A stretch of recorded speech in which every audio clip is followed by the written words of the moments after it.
Good evening. This is Jason Dean coming live at you again for a nighttime edition of Film Fanatic. It's about quarter after 11. So, yeah, I just came back from a really awesome screening and showing of Stanley Kubrick's 1999, his final film, Eyes Wide Shut. And it was a brand new Criterion release that was shown. It was at the Waldorf Theater tonight through the wonderful folks of the who run the Sam and Buffy who run the Waldorf After Dark series, which has been a series that's been going on for I don't know, probably close to 3 years. But it's an amazing series. They show a lot of B movies, exploitation movies, a lot of 80s movies, just phenomenal.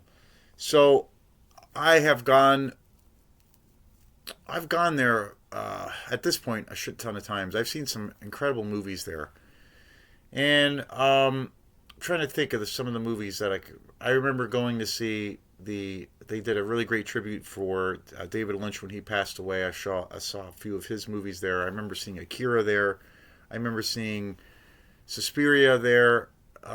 Maniac Cop I saw there. Saw that there a couple of years ago maybe.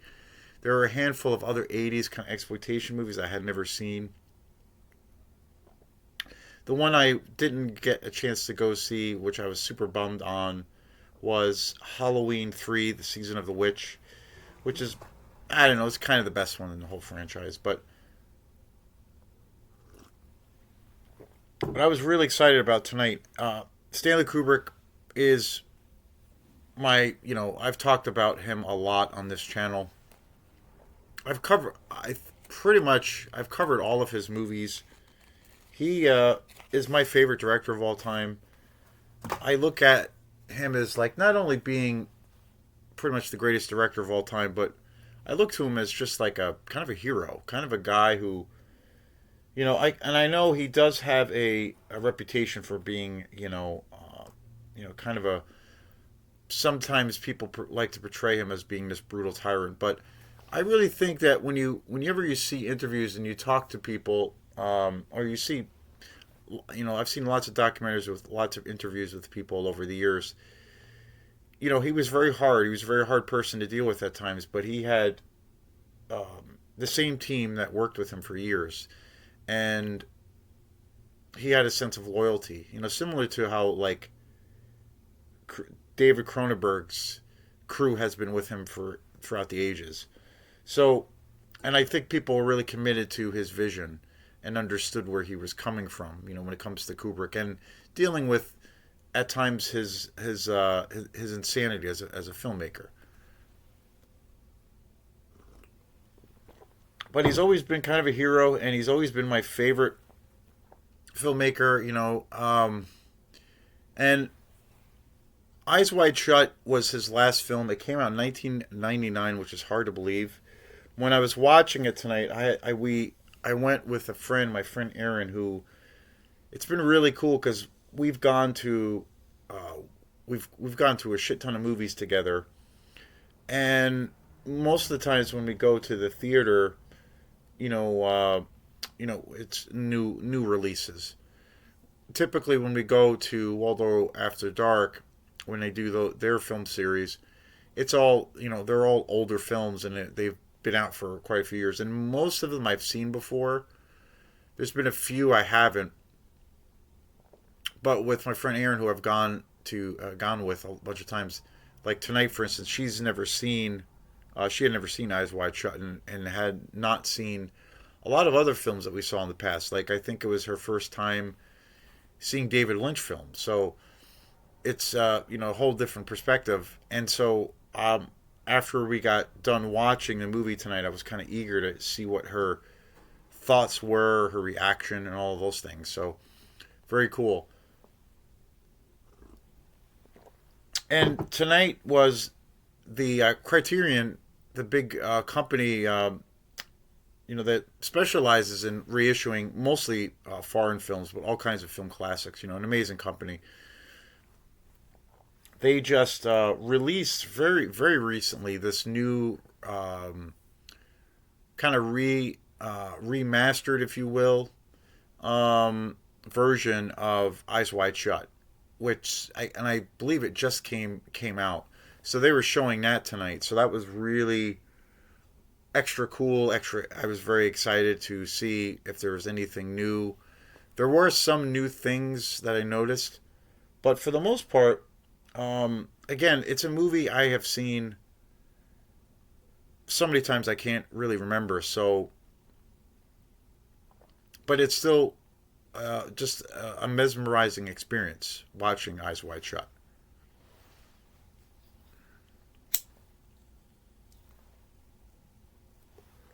My love and enthusiasm for this movie never wavers. It only kind of increases. Really, it's really interesting. Like, and it's it's a pretty long film. I mean, most of Kubrick's films are on the lengthier side, but Eyes Wide Shut I think is probably one of his longer films. 2001: A Space Odyssey is also a pretty lengthy movie. I got a chance to see a restored version of that.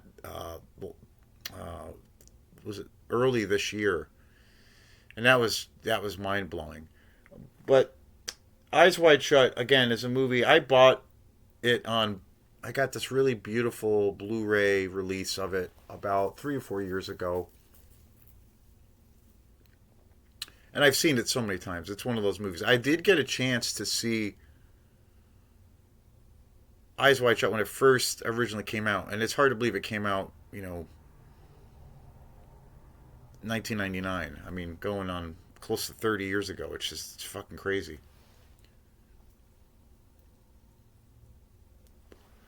And this movie is like, again, when I talked to my friend Erin, because she had never seen it before, she made some really cool. She really enjoyed it, but she made some cool and interesting, like, kind of observations of the film. Like where there's it's a very subtle movie. It's a very mysterious film, and it's a pretty dark film, and it's obviously a very. I really feel like Eyes Wide Shut is kind of like an erotic thriller, and it's a slow burn of a film, but I think it's so beautifully shot. That was one of the other things we talked about tonight after the movie. Buffy and Sam and all of us were standing around, was this new restored version. Is pretty incredible. I think it looked. It's probably the best I've really ever seen it.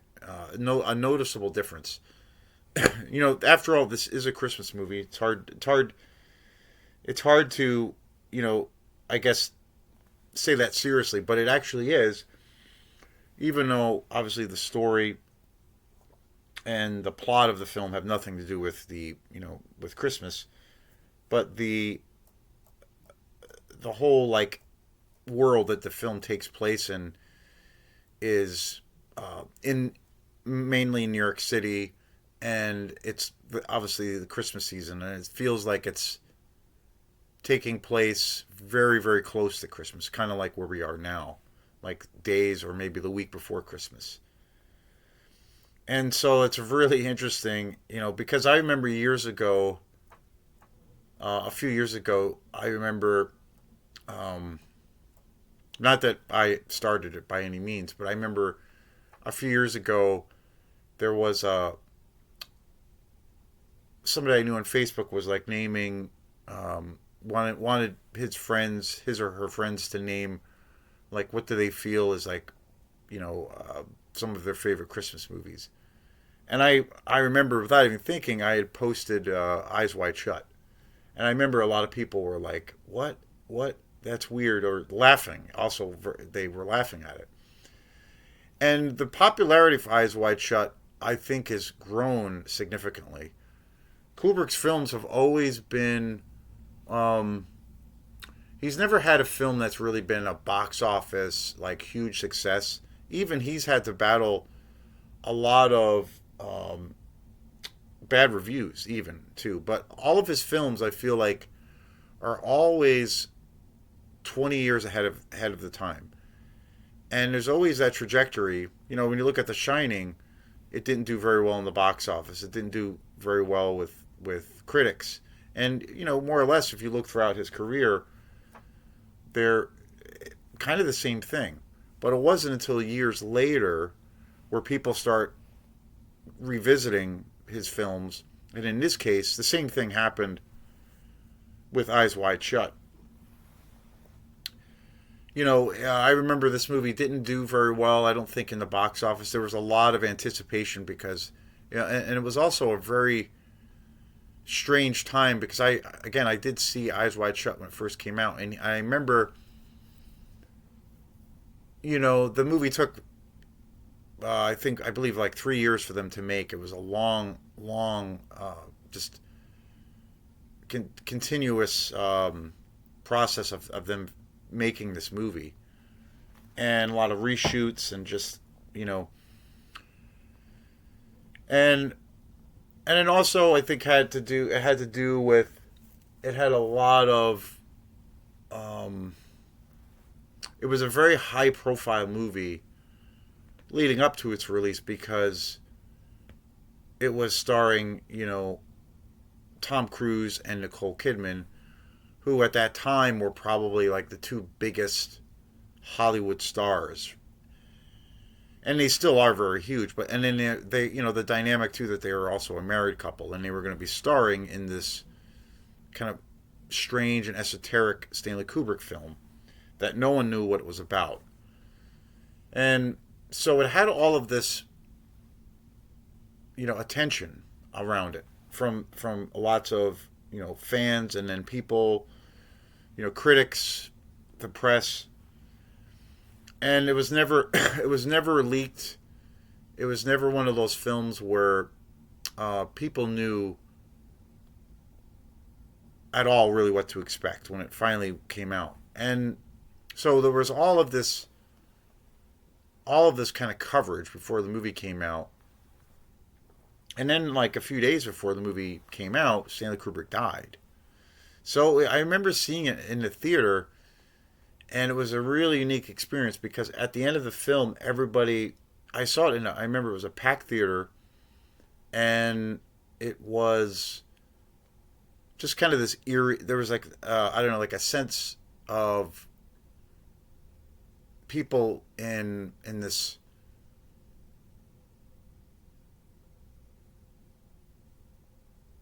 real heavy, tranquil space, or they were trying to contemplate what was going on. And I think people were kind of awestruck. That's probably the best way to describe it. That's how I was when I saw it. I was just like, wow, what did I just see? What is this about? And it just kind of hit you hard.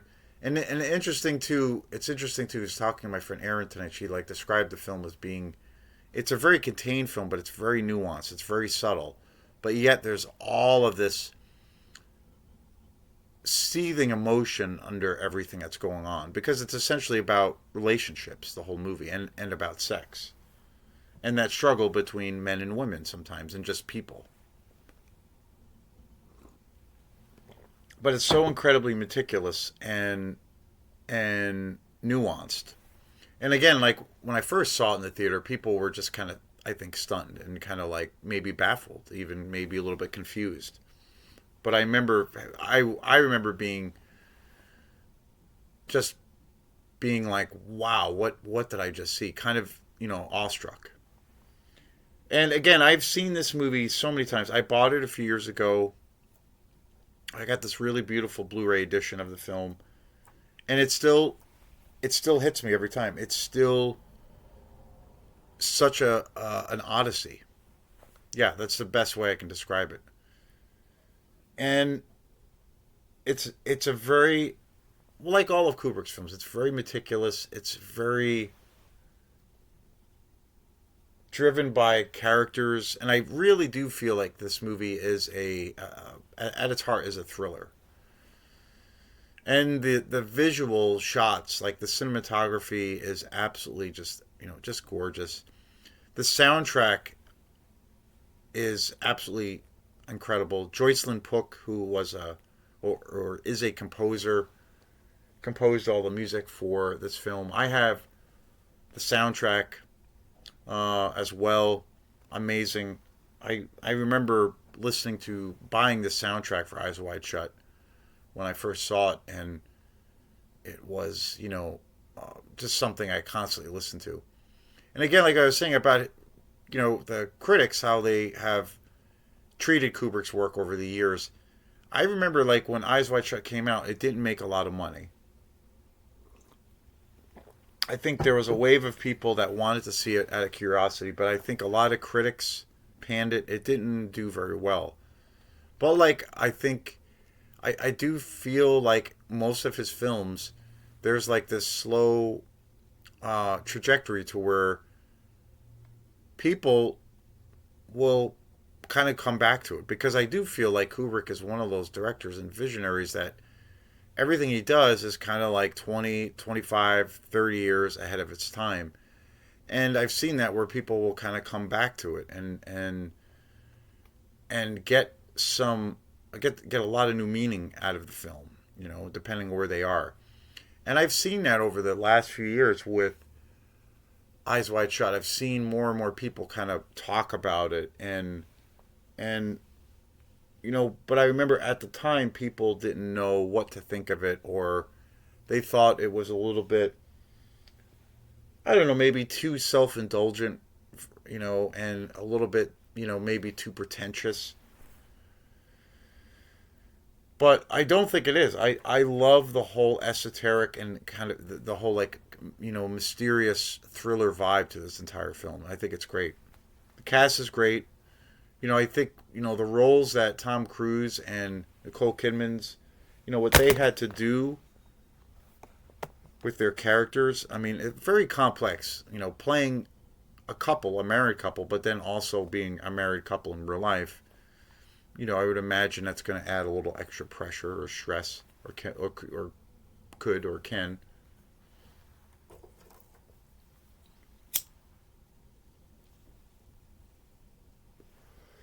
But again, I've seen this movie so many times that I feel like it's still just a beautiful experience, and I still have that sense of awe and wonder when I see this film. And just the way, like, and I feel like ultimately, like, because it's such a slow paced film, I think at the end of the day it actually works a lot. um, and even I mean, which is a typical thing that's Kubrick has done for a lot of his films, where there's like kind of long shots. There's not a lot of quick, if you want to call it that, like there's not a lot of quick cuts or quick edits in his films. There's a lot of incredibly long scenes, and you really see that. That's like that was definitely part of his style, of where you would see he would let the entire scene kind of play out, whether a protagonist or an antagonist is just doing a simple thing of like maybe walking into their house or walking down a city street. A lot of times filmmakers will cut that, or they will kind of get to the point of what you might need in that immediate moment, and then they'll move on to the next scene. Kubrick seems to he's always had that approach of where, yeah, you'll get that, you'll probably get that information as to what's happening in the scene, whether there's a lot of dialogue or no dialogue, but he'll let the scene just kind of play out, like kind of in this organic way, whereas most directors would handle it differently. But again, the thing that comes into play was he was such a visual director because of his background as being a photographer, which most a lot of people, a lot of directors, obviously don't have that background. So he had a very unique perspective, visually, where to place the camera. And the other thing I think that really adds a lot to Kubrick's style, or really added a lot to his style, was for many many years he made his living as a pretty much a professional chess player, and so you can really see that there's all these great stories of him where he would.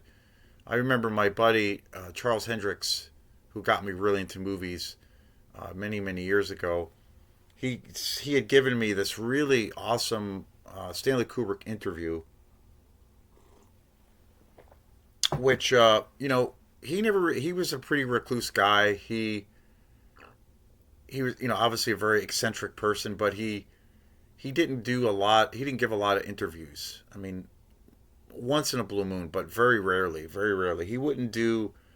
Nowadays when a film is coming out, there's there's like a massive press junket that goes along with it, and essentially the filmmakers, the director, the actors, they go on this like whirlwind tour, where you'll see them, interviewed by every kind of media outlet that is known to man, and especially in the age of YouTube, they'll, I mean, let me, for instance, like my favorite movie of the year of 2025 has been One Battle After Another. Paul Thomas Anderson and Leonardo DiCaprio, Benicio del Toro. They've been on this whirlwind tour, and I've literally have seen. Every day I see a new interview with them, and the movie's been out for a little while, a few months. So it's been this whirlwind, and that's kind of that's for a Hollywood film. That's kind of common practice for the director, but to be that vocal and to do a lot of interviews and promote the movie, especially when it's now we're going into the Oscar season, so that has a lot to do with it. But Kubrick never he shied away from that his entire career. But this one interview that I got from my friend Charlie was really interesting because he talked about his background being a photographer and then being a professional chess player, and he was based in New York. He eventually later on in life moved to England. He married his wife and who was from England, and they moved to England, and he raised his family there. But for many many years he lived in New York City. So and he worked for, I believe it was Look magazine, as a photographer for quite a few years, and then around that time or shortly before, he was a chess player, and he would make a living playing in Central Park. And chess is a very fascinating sport, very math oriented, very intellectual, and you can really, that's one thing I see in his work is just the attention to such detail. I mean, he was known for like doing, I don't know, 75, 80 takes for like one scene.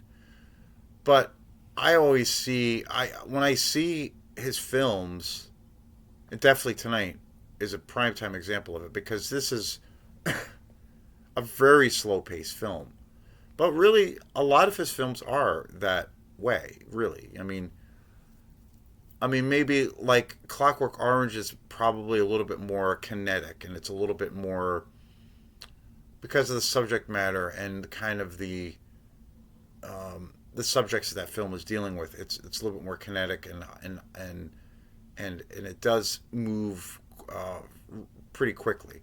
But for the most part, I mean, 2001, especially 2001, The Shining, Barry Lyndon. I mean, so many of his other films are very slow, but this movie really gets very meticulous. And every time I see one of his films, I'm like, wow, I can see his influence of being a photographer and being a more or less a professional chess player, because he's really lining up all his key players and being so incredibly meticulous as to what movement he's going to use. And I feel like that's what he does for all of his work. And I really see that a lot with Eyes Wide Shut. And it's pretty amazing. So a very, what the thing that makes Kubrick so different than most filmmakers, I think, is because of that very unique background. And there's that famous story that, like he was, I can't remember the exact age he was, but he was in his 20s, I believe, when he finally became a director. And he was a photographer. He had a friend, I guess, in New York that was a filmmaker, and he was going to NYU for film school, and the school was having this big, basically like a student film festival, and all the students that were going to NYU were presenting these films that they had directed. And so Stanley Kubrick's friend was a filmmaker, and he was going to be showing one of his movies.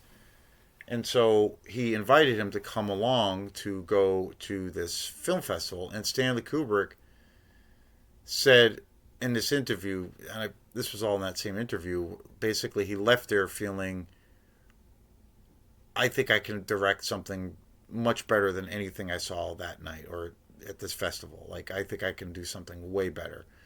And it was kind of this, I don't know, kind of from like a competitive angle that he was kind of coming from, I guess you could say.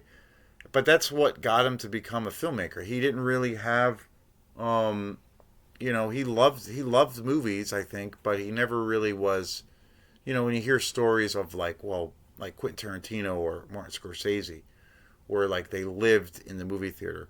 He never really had a desire to do that until that situation. So very interesting. But then he has background, with photography and being a chess player, very, very unique. Very, very unique.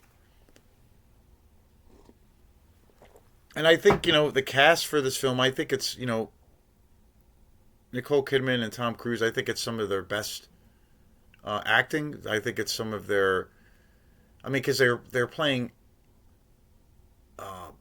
very different the kinds of characters that they really had never done before up until then.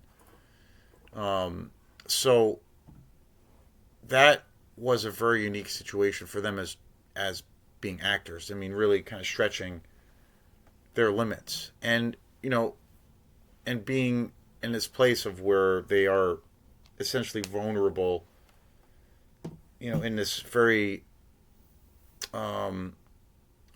knee deep relationship, and film about relationships and love, and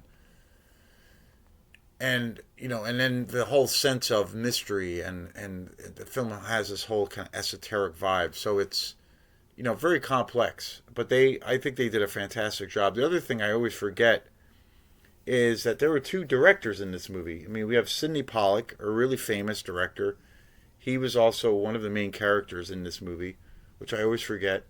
And then Todd Field, another really fantastic director.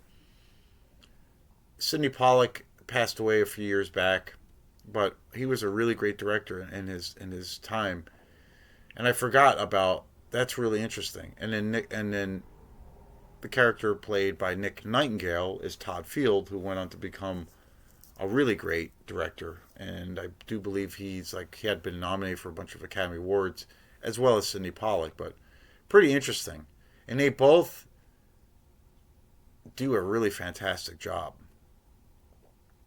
The cinematography is just absolutely breathtaking. The music is just great. It was so nice seeing it on the big screen. Yeah, because it's such an immersive experience, this movie. It really is.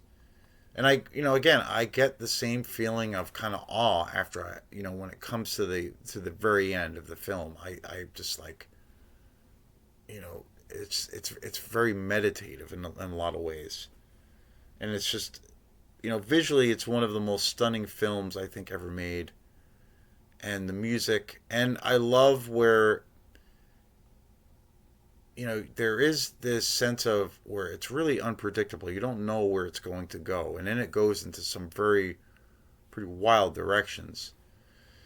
But the two things I did notice that were different, that was different for me watching the Criterion collection of this Blu-ray. The two things I thought that were different. The movie is still about the same length. I wouldn't say there were any added scenes or anything like that. I will say, the actual clarity, the quality of the transfer was pretty breathtaking. Probably, the Blu-ray that I have is really, really good. And, they're close. But I think the Criterion version that we watched tonight was probably better. Was probably a little bit more clearer or a little bit more pristine. Very close, but I would say it was probably better. And the biggest change, if you call it a change, but this movie had some problems when it first came out with the ratings board because this movie does have uh, it's an erotic. I really think that Eyes Wide Shut is an erotic thriller. Sex and sexuality are you know two massive parts of what this film was about. Two major ingredients, probably the two biggest ingredients. And it's got a notorious reputation for there being the orgy scenes, and most people seeing this video, I'm sure by now have seen Eyes Wide Shut, so I'm not spoiling anything. But there's a lot of sex, there's multiple orgy scenes, and I remember hearing that when the movie first came out, it was there were certain scenes that were kind of brushed out or they were somewhat censored, where they wouldn't show frontal nudity and those kinds of things because it could get an X rating, and it was kind of modified a little bit, and some of the scenes were they used some kind of photography editing to where you couldn't see um, exactly what was happening as far as there wasn't any like full frontal nudity and things like that, or that would push it into where it would get a pornographic kind of rating. And I do think that the theatrical cut that was released in the States is really, really good. Like, that's what I saw in the theater, and it was still, like, really, really effective. And the version that I have on Blu-ray that I got a few years ago is exactly the same. It's the theatrical cut. And which would have been nice to have had the other version, because I remember hearing for quite a few years that there was a European version of Eyes Wide Shut where all of those scenes were unedited and that you could see all of the orgy scenes in all of their glory, and including full nudity. And I remember hearing stories that there was a like an alternate version that was released in Europe, because apparently we can't deal with nudity or sexuality, but Europe can. It makes a lot of sense. Or Puritan fucking heritage. But anyway,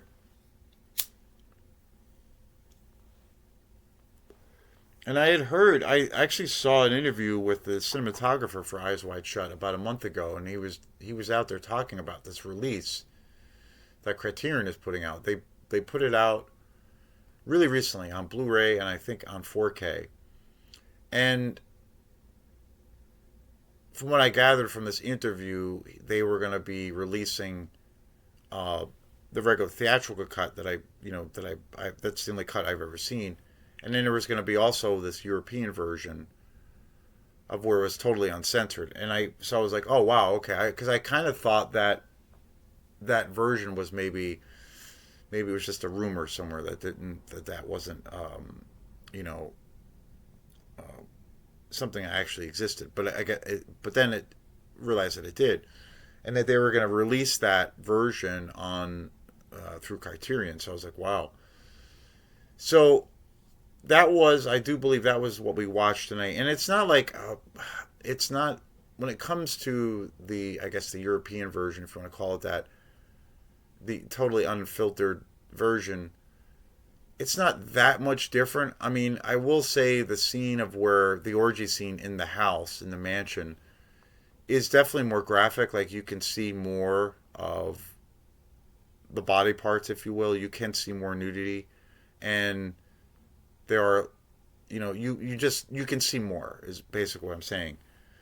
But it's not like, um, it's not like, it doesn't necessarily jump out at you, or it's like not shocking, but it is different. It is um, a better way to see these sequences. And that was, I mean, as far as changes go to this version, in comparison to, seeing the regular theatrical cut so many times, the orgy scenes, the cleaned up, or not the cleaned up, but the unfiltered orgy scenes were the only things that I noticed that were different. Um, but but great, it was fantastic. It was still fantastic. So yeah, if you're ever in Maine and you like movies, I definitely recommend checking out Waldorf After Dark. Especially if you like kind of weird, low budget '80s, 80s movies, exploitation movies. That's what they do best. So and they always have a real interesting menu of films that they're going to be showing. So and Eyes Wide Shut was just another great feather in their cap. So amazing film. It's a masterpiece. I mean, I was really really sad, and because Kubrick was, I think he was only like 70, 71 when he passed away. He was, I mean, he was old, but he wasn't like, I mean, you know, Scorsese's quite a bit older than him, or even Spielberg at this point, and they're still making movies. So I still feel like he could have made quite a few more movies, probably. But it was a shame. But man, what a way to fucking go out with directing and releasing this masterpiece, to the world. So thanks again, and we'll see you next time. Peace.